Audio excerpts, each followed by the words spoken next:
It started on what should have been a perfectly lovely Saturday morning. You know the kind, sun shining through the curtains, birds chirping like a nature soundtrack, and me, Lorna May Holloway, up early enough to curl my hair and still have time for a second cup of chamomile before heading out. I was invited to my daughter-in-law's weekend craft circle. Correction, tolerated might be the better word. But still I showed up.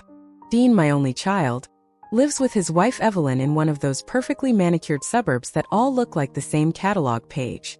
Their house has lavender bushes by the front walk, white shutters that never seem to gather dust, and one of those chalkboard signs on the porch that says, "Live, Laugh, Love," in whimsical lettering. You know the type. Inside, it always smells faintly like eucalyptus and tension.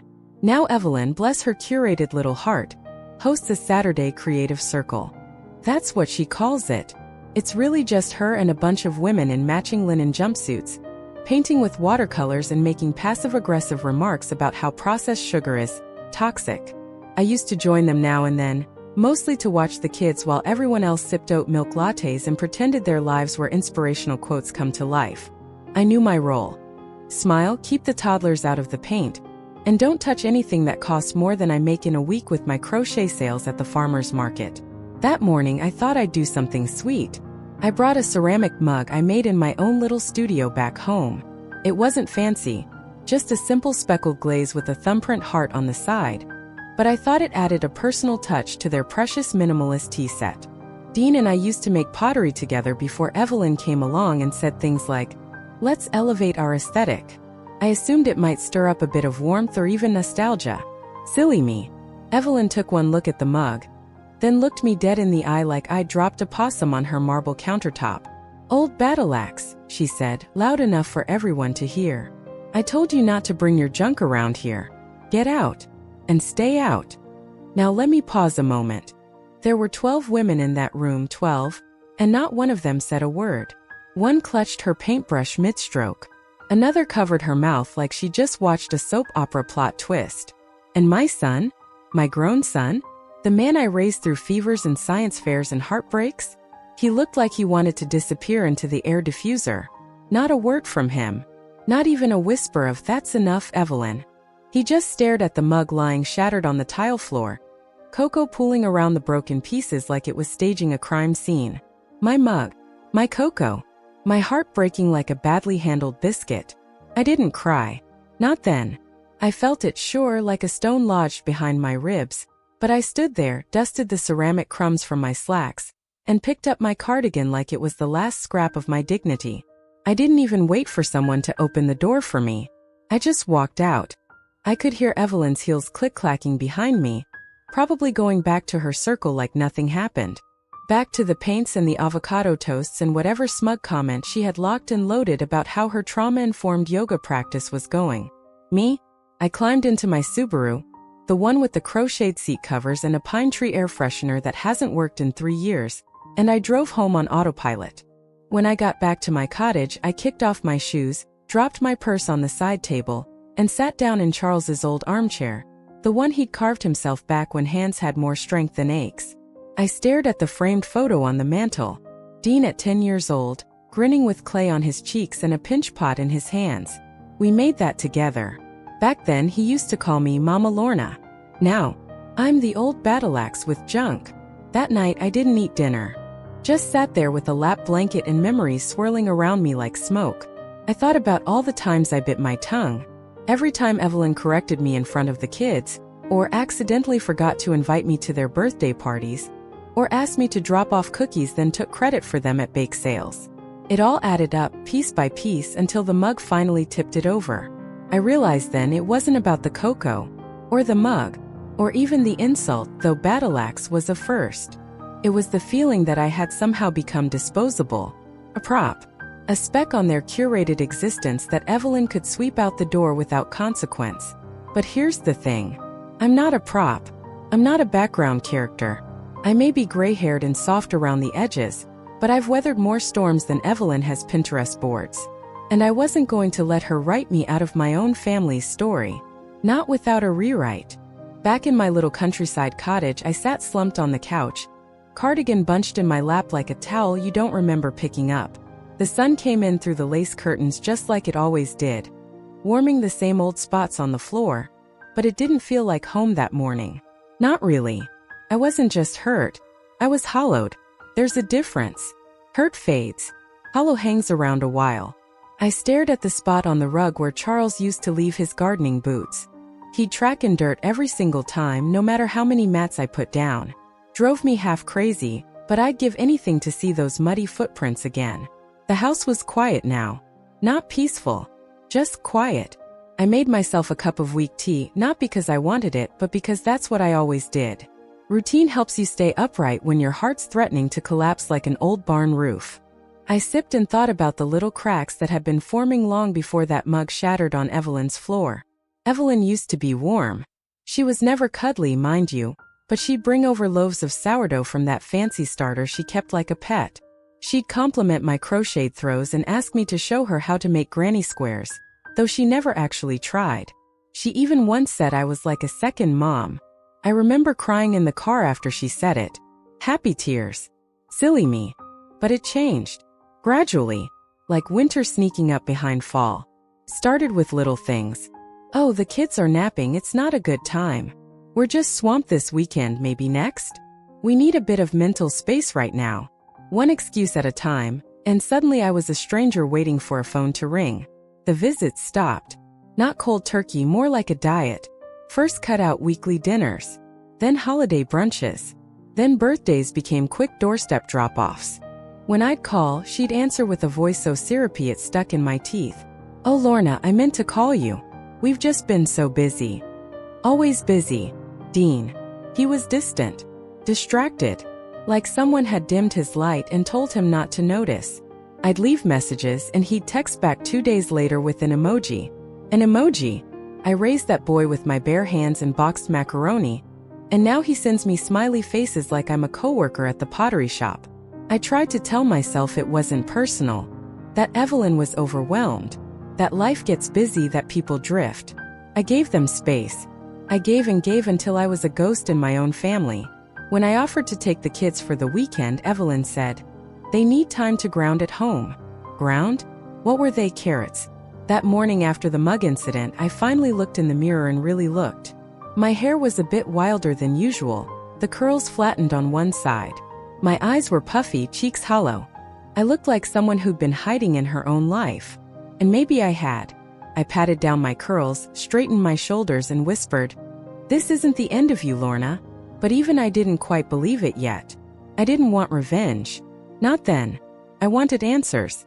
I wanted to understand when the warm sourdough smiles turned into cold porcelain stares. I wanted my son back, my place at the table, my dignity. But most of all, I wanted to stop disappearing. By Sunday morning, the emotional fog from Saturday had settled into a kind of restlessness.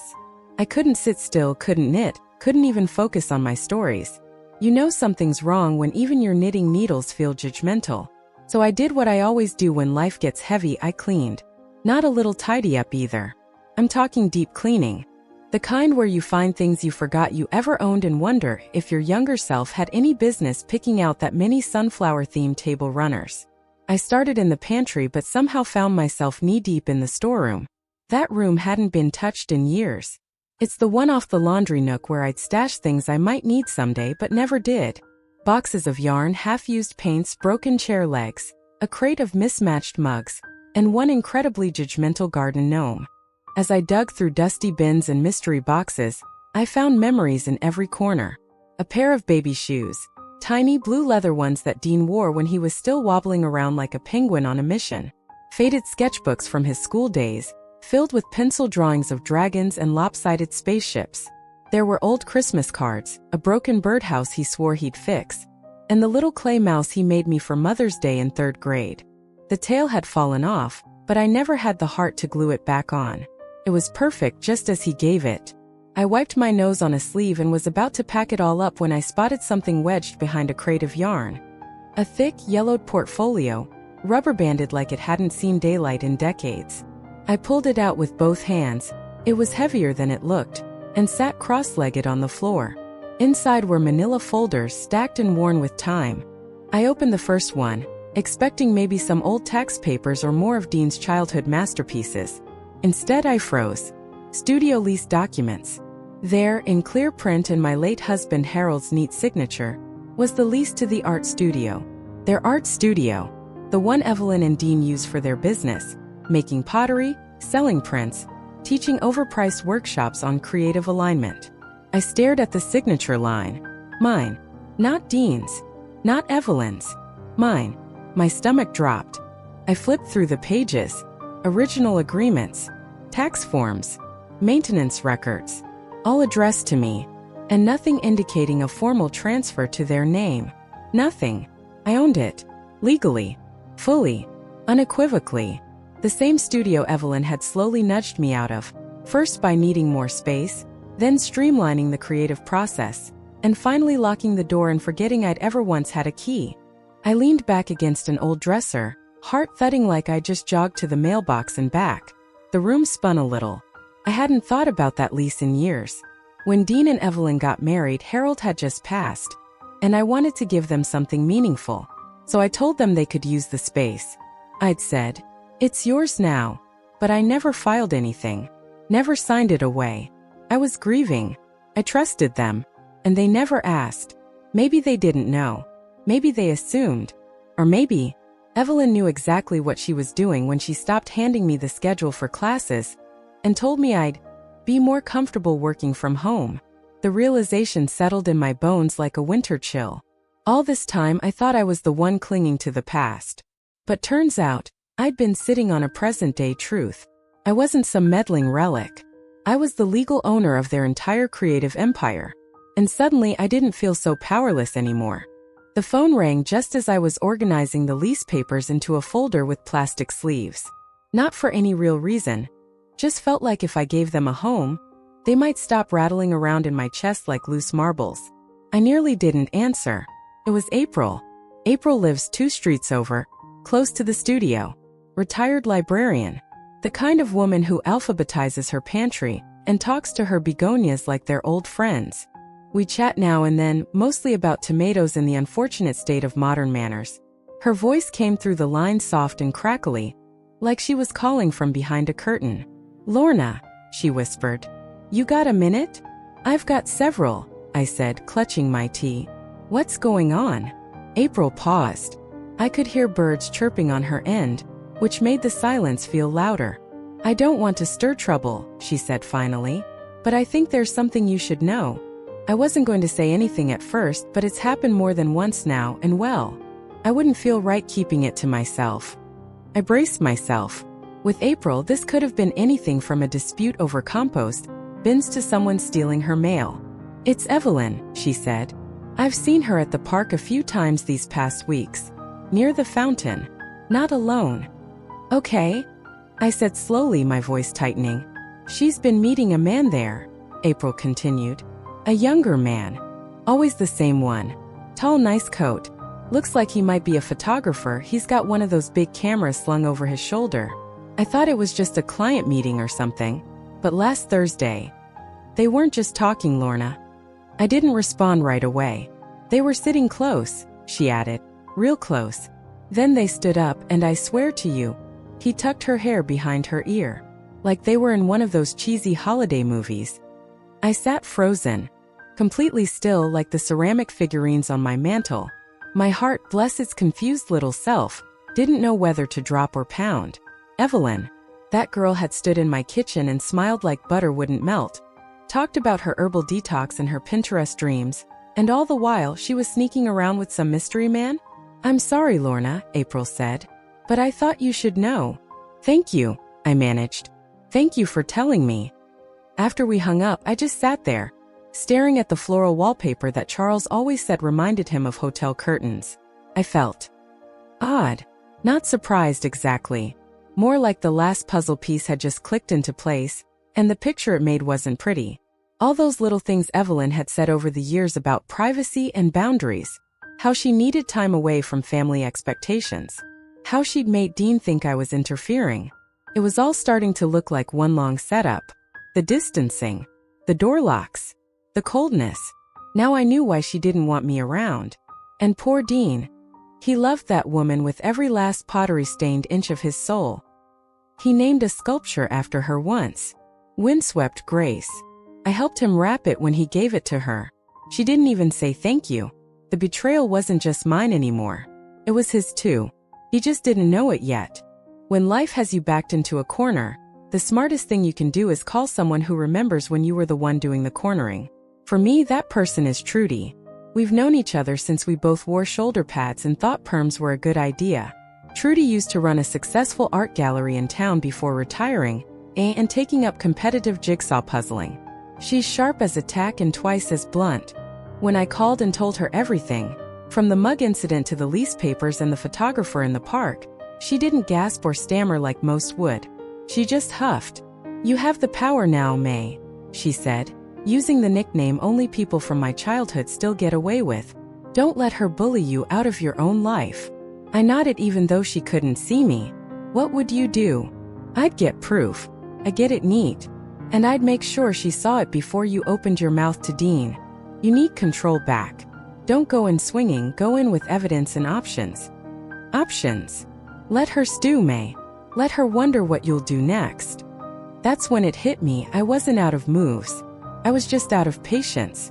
So the next day I put on my beige trench coat, a floral scarf for blending in, and grabbed the camera my Charles once used for birdwatching. I drove to the park and parked near the tall hedges with a clear view of the fountain. It didn't take long. Evelyn showed up in those absurd suede ankle boots she always wore to feel grounded. He arrived 5 minutes later, camera around his neck like some artsy knight in knitwear. They didn't do anything outrageous, but it was close enough. Laughing, sitting side by side, hands brushing a little too intentionally. At one point he tucked her hair behind her ear again, and I swear I saw her flutter. I took the photos. I wasn't proud, but I didn't feel guilty either. By Sunday night, I was back in my kitchen, sipping chamomile with Trudy as we laid everything out on the table. Printed photos, a copy of the lease, and a notepad with all my chicken scratch notes. I thought about writing the letter in longhand but figured Times New Roman gave it just the right amount of backbone. It wasn't a nasty letter. That's not my style. It was clean, calm, factual. I told her 3 things. 1, the studio still legally belonged to me. I never signed it over. 2, I knew about her visits to the park and had photographic proof. 3, I love my son and I've kept quiet for too long out of fear. That ends now. I told her she had 2 choices. She could end the affair and start treating me like a person again, or I could take everything to Dean, my son, her husband, and reclaim what she so happily took from me, piece by piece. There was no name-calling, no melodrama, just facts. I didn't beg. I didn't threaten. I laid it all out like I was listing ingredients in a pie recipe. You want a peaceful crust? Fine. You want bitter filling? I've got that too. Trudy proofread it for punctuation and backbone, then folded it with great care. "Mail it?" she asked. I shook my head. Hand delivered. Monday. We toasted with lukewarm tea and shortbread cookies I'd forgotten to take out of the oven on time. I don't know if it was courage or fury keeping me upright. Maybe both. But I knew one thing. Evelyn was going to read that letter, and she was going to feel it. I arrived at the studio a little before noon. Evelyn was inside, setting up easels for her watercolor class. There was a tray of lemon water and a playlist of gentle piano music drifting through the air like we were about to meditate, not confront the truth. She didn't see me at first. I watched her straighten brushes and arrange the paint tubes by color, as if chaos could be held off with enough pastel tones. When she finally turned and saw me standing in the doorway, she blinked twice, like she couldn't quite believe I was real. "May," she said, blinking too fast. "We're not scheduled to." I held up the manila envelope. "This won't take long." Her eyes narrowed. She crossed her arms and didn't move an inch. "What's this?" "Something you need to read," I said, walking over and setting the envelope gently on the work table between us. "Privately." She stared at it like it might bite. Then with a little scoff, just enough to remind me she still thought she held all the cards, she peeled it open. It didn't take long. She flipped through the photos first. Her mouth opened, then snapped shut. Next came the lease. Page by page, her expression shifted like storm clouds rolling in fast. Her eyebrows rose, her face went pale, and she staggered back a step like she'd been hit with a sudden draft of cold air. "My name," I said quietly, "is on every single line of that lease. Not yours. Not Dean's. Mine. She looked up at me, clutching the envelope like it might dissolve. You wouldn't dare. I'm not threatening, I said, resting a hand gently on the table. I'm setting boundaries. She sputtered. This is blackmail. It's not blackmail, I said, tilting my head. It's called clarity.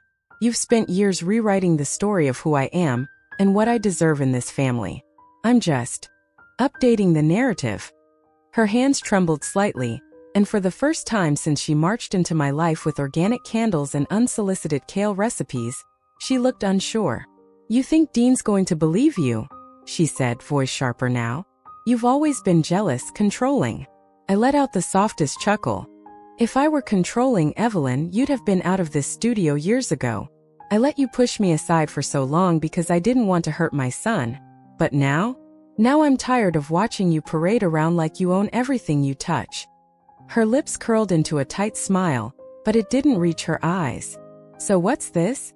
Some dramatic goodbye tour? No, I said, gathering my purse. This is your invitation to take responsibility. I turned to leave. She stood there like a portrait, painted in fear, pride, and just a hint of panic. You have until Friday, I said without looking back, to choose which version of this story you want told. Then I walked out, each step lighter than the last, like I was finally walking in shoes that fit just right. 2 days passed before my phone rang again. I was sitting in the kitchen stringing beads for a wind chime when I saw Dean's name flash on the screen. My hands froze. I let it ring twice before picking up. Mom! His voice was tight, like a knot that wouldn't come loose. Evelyn says you threatened her. No hello. No small talk. Just that. She told you that, did she? I said as evenly as I could. Can we meet somewhere? I don't know what's going on, but I need to see you. We agreed on the sculpture garden. It's one of Dean's favorite places, tucked behind the library with winding gravel paths and quirky little stone animals peeking out of hedges. He helped install one of the big centerpieces years ago, a copper bird bath shaped like an open lily, and every time I see it, I remember him in his overalls, covered in sweat and so proud he could have burst. He was already there when I arrived, pacing near the koi pond. He looked tired. Not in the physical way, but the kind of tired that sinks into the bones. His eyes were shadowed, and he had smudges of dried clay under his fingernails, like he'd come straight from the studio without washing up. We sat on the bench near the fountain. The water gurgled gently behind us, trying to soothe what words were about to unravel. Talk to me, he said. Please. So I did. I started with the studio, how it was never legally signed over, how it was still in my name after all these years. I told him I'd given them the key as a gesture, not a contract. Then I moved to the recent discoveries, the distancing, the patterns, the calls that never came. Finally, I pulled the photos from my purse. The ones I'd shown Evelyn. Neatly printed. No labels. Just the truth in full color. Dean stared at them like they were written in another language. He didn't say anything right away. Just held them, flipping through one by one. This can't be real, he murmured. She said you were making things up. I wish I were, I said softly. I truly do. His shoulders dropped, just sank, like something inside him gave out. He looked smaller, younger. I hadn't seen that expression on his face since he was a little boy who'd fallen off his bike and tried not to cry. But he cried now. He pressed his palms to his eyes, elbows on his knees, and cried. Big, heavy tears. The kind that come from somewhere deep and don't make a sound. I didn't touch him. Didn't speak. Just sat there beside him like I used to after a hard day at school when he wasn't ready to talk but needed someone close. Finally, he looked up. Can we stay with you? Just for a while? Me and the kids. I just need time. And just like that, my heart cracked and healed all at once. Of course you can, I said. You always could. We sat there a little longer, the wind ruffling his hair, the fountain bubbling on behind us. I didn't push him, didn't ask what he was going to do next. For the first time in years, he wasn't Evelyn's husband or the distant voice on the phone. He was my son again. It's been 6 months since everything shifted, and my little cottage feels alive in a way it hasn't in years. There are shoes by the door again. Tiny ones with cartoon dinosaurs and glittery sneakers with untied laces. There are art projects taped to the fridge, laundry baskets that never seem to stay empty, and a toy truck permanently parked under the kitchen table. I wouldn't trade any of it for the world. Mornings now start with the smell of waffles or the sound of cereal being poured far too enthusiastically. The kids love helping me bake, though helping is a generous term. We make dinosaur-shaped cookies every Sunday. It's our thing. They insist on naming each one before biting off the heads. Yesterday, we had a Trudysaurus and a Dino-Raptor. I'm usually the cleanup crew, but I don't mind. Dean is back to making art with the kind of focus I haven't seen in years. He's calmer, lighter, like he finally stepped out of a fog. We found him a new workspace, small with paint-stained floors and crooked windows, but it has charm. And more importantly, it's his. He still gets clay under his nails and tracks it through the house, and I still pretend to be annoyed, but the truth is it makes my heart glad. As for the studio, I signed it over to him. Officially. No more confusion, no more gray areas. It's his now, free and clear. I told him it was a gift, not just for him but for the version of myself who held on too tight, hoping things would fix themselves. Sometimes love means letting go, even when it's something you once fought to keep. Evelyn? Well, she did show up one afternoon. No makeup, no carefully coordinated outfit, just jeans and a sweater that didn't quite fit her usual curated image. She stood on my porch with a paper bag full of muffins and a look that said more than words ever could. I came to say I'm sorry, she told me, for everything. And she meant it. I could see it in the way she looked at her hands more than my face. We talked for a few minutes. Nothing dramatic. Just quiet acknowledgement of the damage done. She didn't ask for anything. I didn't offer anything. But I listened. Because I believe people can change. I really do. But I also believe you shouldn't have to twist yourself into knots hoping they will. These days I live standing tall, not waiting to be welcomed, not holding my breath for kindness, but simply taking up space in my own life. I love my family. I always have. But now I love myself too. So here I am, flour on my shirt, a dinosaur cookie cooling on the counter, and a soft hum of cartoon music coming from the living room. Dean's sketching by the window, the kids are building a fort out of couch cushions, and I'm exactly where I'm supposed to be. Share your thoughts in the comments. If someone hurt your child the way Evelyn hurt Dean, would you intervene, or let them figure it out on their own? If you liked the story, subscribe to the channel and give us a like.